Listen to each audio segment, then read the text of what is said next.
Hey guys, Dr. Scott Nall here from the Village Osteopath. In the car, thought I'd shoot a quick video about the COVID-19 vaccine. It seems like pretty much anything, unless it comes from Dr. Fauci, gets tagged on YouTube now as being false information.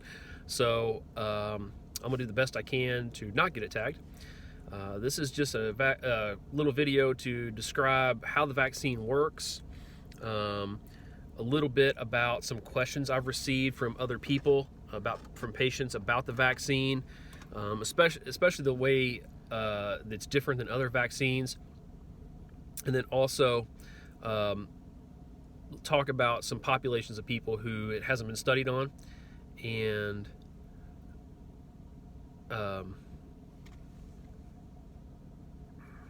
sorry, I just got a message there. Some populations of people who it hasn't been studied on, and then see if maybe that might be something you want to do if you're in that population, okay? So one of the issues with the vaccine, as many of you know, is that it's very politically charged. And this is pretty unfortunate because it's just a vaccine. You know, it shouldn't be politically charged, but anytime there's government money involved or big personalities involved, you know, politics does play a role. And usually with vaccines, that's going to be the case. So let me just talk a little bit about how the vaccine works, because it's a very different vaccine than other vaccines we've had in the past. So in the past, you know, most other vaccines that we have operate on a few different ways. They you either get a piece of the virus you're trying to vaccinate against, and then putting that foreign virus in your body causes your immune system to mount a response, and then it builds up what are called antibodies, meaning that the body is able to recognize it a lot quicker if you ever get exposed to the real thing again. Sometimes they'll give you, they'll take the virus and they'll kill it, and then they inject the dead virus in there. They'll do something called attenuate it, so they'll kind of weaken it or modify it in some way so it doesn't have all the infectious parts available, and inject that in, and then you get a response, okay? So this new one, that's the Pfizer vaccine, the Moderna vaccine, are using technology called mRNA, which stands for messenger RNA. And what this does, it's actually kind of neat. I was reading about it because I didn't know a whole lot about it. I had to go back and review some of my basic genetics and basic cell biology from high school a little bit, because I hadn't thought about that stuff in a long time. But if you remember, if you look at a cell, right, all of our cells in our body have a membrane on the outside called a phospholipid bilayer on the outside, if you remember back from high school, and that keeps stuff from going in the cell that's not supposed to be in there, and it lets stuff come out and holds that's supposed to go out, and then keeps stuff in that's supposed to be in. That's kind of the way it works. And there's a bunch of little channels and gates and things that are in this cell membrane. Then on the inside, there's cytoplasm, which is like a goo that everything floats around in. And there's organelles, which are kind of like mini organs, so to speak. And so you have ribosomes, which translate to make information to make protein. And you have mitochondria, which make energy. And then you have your nucleus, which is where all your DNA is stored. And there's other stuff too, endoplasmic reticulum and things. But we're mainly going to be talking about nucleus and ribosome today. And so normally what happens in the nucleus is that the DNA will create something called messenger RNA or mRNA, which is a textbook or plans for a certain protein. It leaves the nucleus, goes out into the cytoplasm of the cell, hooks up with the ribosome, and the ribosome will then make a protein based upon that. And because mRNA, we don't want that just floating around everywhere. It's very unstable, and it kind of collapses on itself and it gets destroyed. So that protein doesn't continue to get made. Okay? So this mRNA technology has been around for about 10 years that this vaccine is based upon. But the problem is trying to get it into the cell.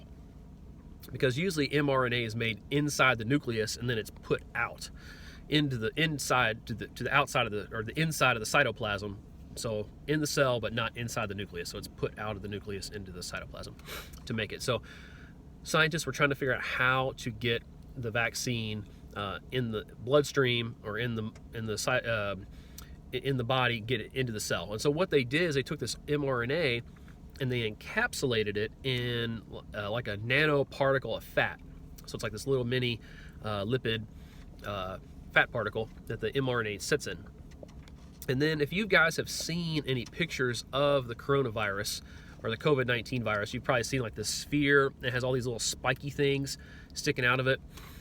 Those little spiky things are called spike proteins. And that's what the mRNA that's in this vaccine encodes for.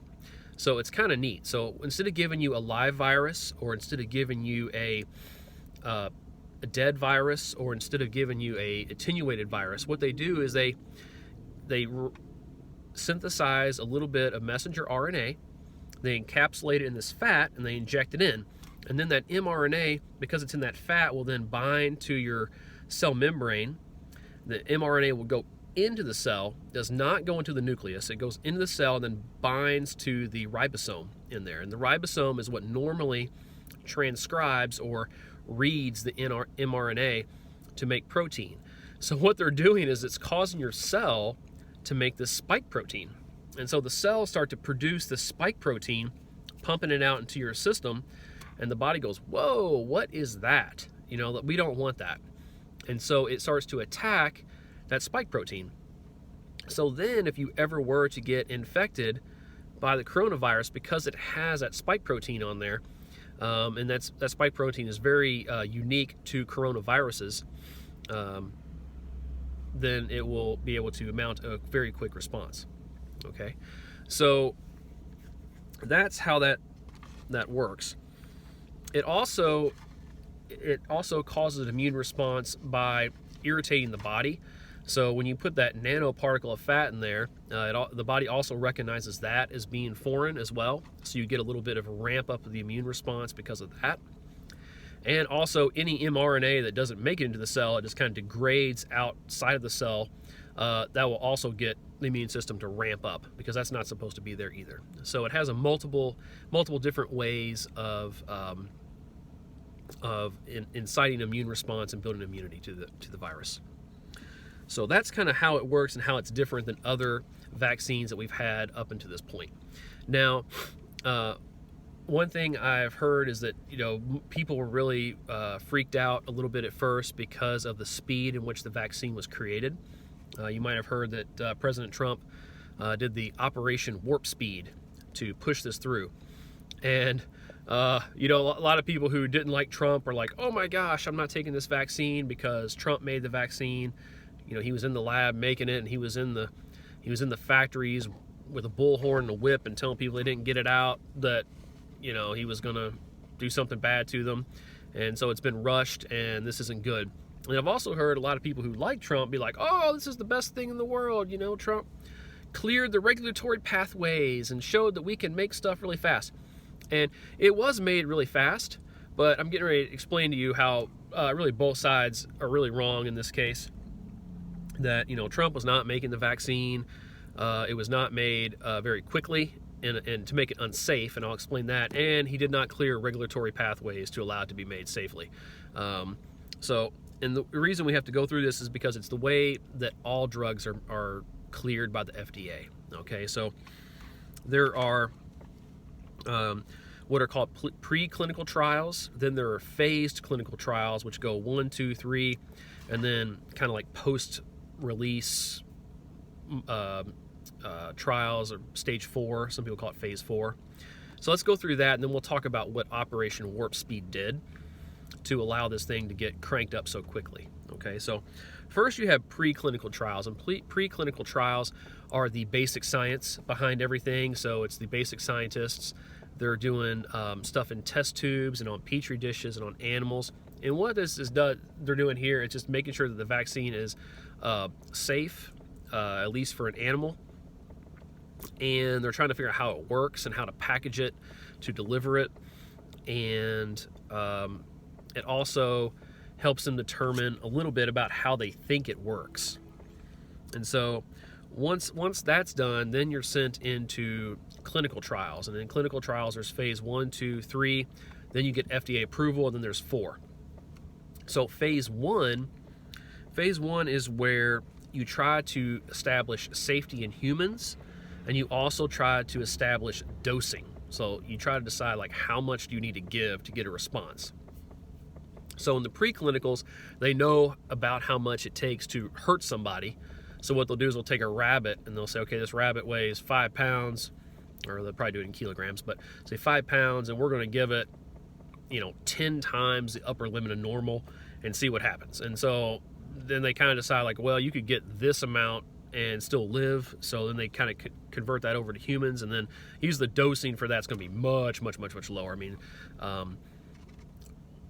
not even close to the same magnitude that they gave in an animal. Okay, they're trying to figure it out, and in this case, they ended up deciding that they need to have 2 doses of the vaccine. So with the Pfizer vaccine, they had about a 50% immunity after the first dose, and then which is not even as good as getting and surviving coronavirus. So what they're trying to do is make the vaccine as equivalent to someone who has gotten coronavirus and recovered and now has natural immunity. So the first dose didn't do it. With the Moderna vaccine, it was a little bit higher than that.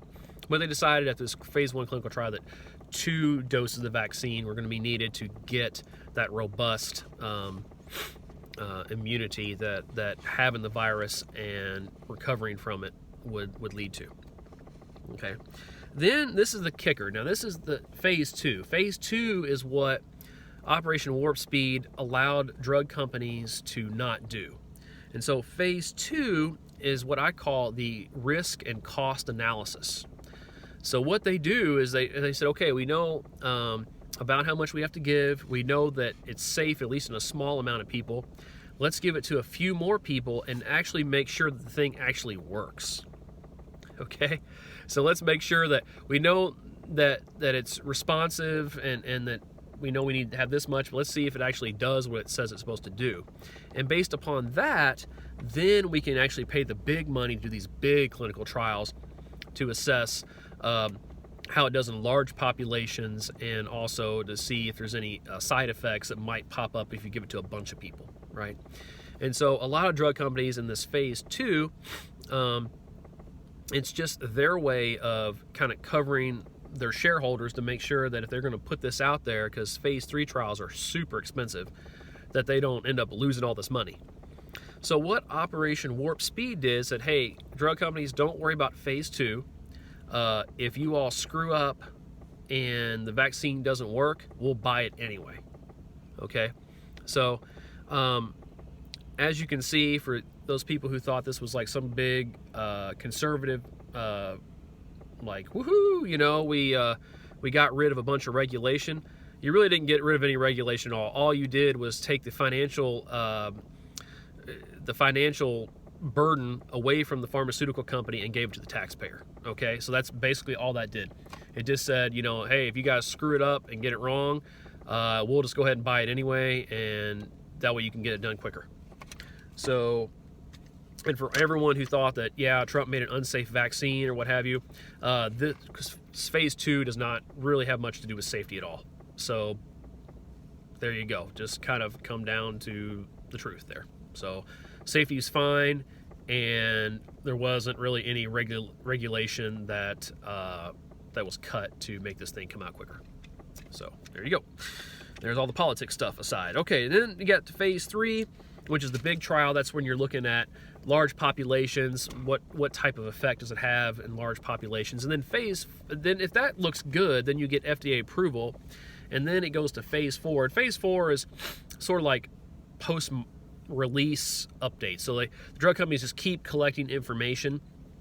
So let's say I'm giving vaccines, all of a sudden my patient has like some kind of weird reaction. Well, I'll call the company and say, hey, this happened. So then they'll send me a questionnaire, I'll fill it out and I'll send it in, and then they'll kind of keep that. And then after, they keep releasing new updates every year to see how it's doing. And you see this happen a lot with drugs. All of a sudden, they're released, and like 2 years later, they get a black box warning because they do something weird. And this only happens because a couple of million people actually receive the medication, or tens of millions of people have now received it, and you got more information to go on. So that's kind of what that does. Okay, and now let me just kind of go over issues that some people have raised. Now, I've had patients ask me questions about certain aspects of the vaccine, and I think Google's actually doing a good job kind of covering a lot of this stuff up, because I had a hard time finding information on any of this thing. I mean, I got questions, dealing from, like, am I going to get alien technology injected into me? I mean, maybe not that crazy, but am I going to get certain, is it going to mess with my immune system? Is it safe for this population? Is it safe for that population? Am I going to turn into an antenna? I had, like all sorts of stuff. And I tried Googling and searching through YouTube to see if I could find some people actually lecturing that believe some of these things, to see exactly what it is. And I could find very little. I found one response video to some of these questions. And so I'm really kind of going on what I've heard that people have asked, as opposed to maybe some of the direct sources of where this information comes from. So that's what we're going off of. So the first one, and I think this is probably the most legitimate one, has to do with will the vaccine change my DNA? Okay, and so that's the one I actually had to go back and look at a little bit about what messenger RNA does. Okay, and so let's go back to the basic science again and talk about where does messenger RNA usually come from. Usually messenger RNA is made in the nucleus, which is where all your DNA is stored, and then it's sent out of the nucleus into the inside of the cell, into the cytoplasm, to be read by the ribosome and then make proteins. Messenger RNA does not go back into the nucleus. It only goes out of the nucleus. Okay? It's like a one-way street. And then once it's done, it's actually degraded quite quickly in the cytoplasm there, because the body doesn't want to hang around very long. So likewise, when you're receiving an mRNA vaccine, it's going to go into the cell because it's attached to that nano fat particle into the cell, and then it will attach to the ribosome, get translated into that spike protein, which gets spit out into the system, which causes immune response, but it does not go into the nucleus to modify the DNA. Okay, so that's kind of how that works, so you don't have to worry about it changing your DNA. Let's see, what else? There was something about aluminum being in it, and aluminum causing your body to become a receptor for 5G cellular transmissions and things. Your body has a lot of other metals in there that are much more likely to receive transmissions from things such as iron. We have quite a bit more iron in our body than you would ever be able to get through a small amount of aluminum in a vaccine. So I don't think that's going to be an issue. Now, that being said, aluminum can cause issues. Don't get me wrong. I mean, I have people that have had aluminum toxicity in my practice, and we have to chelate that out. But probably a lot of that's coming from our aluminum cookware. So if you eat out a lot, you're probably getting exposed to aluminum just through getting your food cooked in aluminum pots and pans. True, it's not being injected directly into you, but once again, that we're talking about like nanogram dosing there, and it's something that could be chelated out pretty quickly if that's the response. Okay, so those are the two big ones that I've read that, other than people freaked out about the speed, which we talked about the speed and how that was cut down basically by shifting the burden, the risk from the pharmaceutical company onto the taxpayer. So there was a transfer of risk that allowed the speed to happen. And then the other part was the safety. So the safety part definitely was taken into account because that part of the trial was still done. The safety aspect of it was still done. It was just more the cost analysis that wasn't done. And then we talked about the change in the DNA, how that doesn't happen. Okay. Now let's talk about populations that have not been studied. So there are three big populations of people that have not been studied with the vaccine. And so if you fall in those populations, that's definitely something you want to talk to your healthcare provider about before you decide if you want to do this. You should talk to your healthcare provider regardless, just to see if you have any questions. But that's going to be, those three categories are people who have autoimmune diseases, so like Hashimoto's thyroiditis, type 1 diabetes, or a few that kind of come to mind. Then you're also talking about pregnant women, and then women that are nursing. So those are three populations that have not been studied very well or at all in the trials. And so if you fall into those, that's definitely going to be someone that you're not silly for not wanting to get the vaccine. You're not crazy. You're not an anti-vaxxer. You're not. If you have hesitation about this vaccine, that doesn't make you a bad person. Okay, that's actually something that's coming out now. There's all this vaccine bullying, like, oh my gosh, you don't have the vaccine. Da da da da.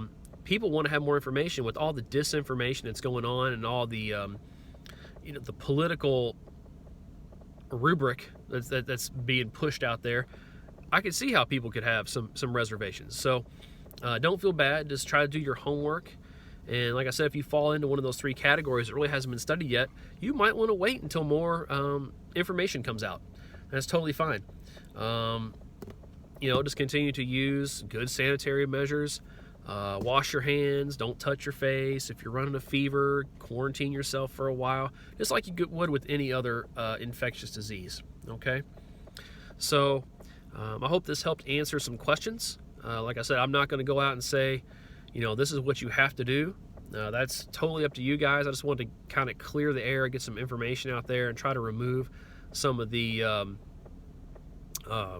political junk that's been attached to all this, and also just kind of clear up kind of how the warp speed program actually worked, and what part of the clinical trial that cut out, and then how the new mRNA vaccine technology was working. So this is Dr. Scott Nall from the Village Osteopath, helping you have a better day in the 2021. All right, have a good one, guys. Bye-bye.